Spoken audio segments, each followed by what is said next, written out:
Hello guys, papakita ko lang kung paano ko gagawin itong tira-tirang salmon. Huwag tayong magtatapon, sayang. Gawin natin ng masarap na palaman. Reheat muna natin.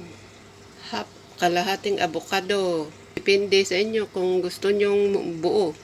Dahil hindi masyadong malambot itong avocado, so slice ko na lang manipis.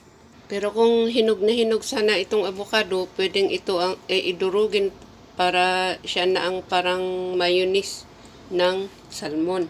Nareheat ko na po ito, so dudurugin ko lang ng tinidor. Mas masarap ihalo dito yung avocado kung hinog na hinog sana ito. Hinog na hinog pero parang half ripe, so in-slice ko na lang ganun.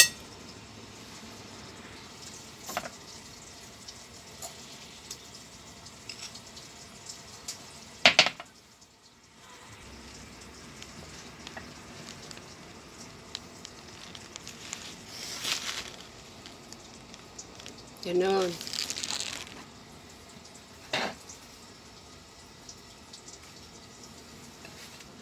Tapos kapag gusto natin cute na kainin, cute ang itsura na para mas magandang tingnan na kainin, ganun lang. Oh. Mas maganda sana kung hinog na hinog yung avocado. Ganun, oh. Sarap. Kain tayo. Salamat.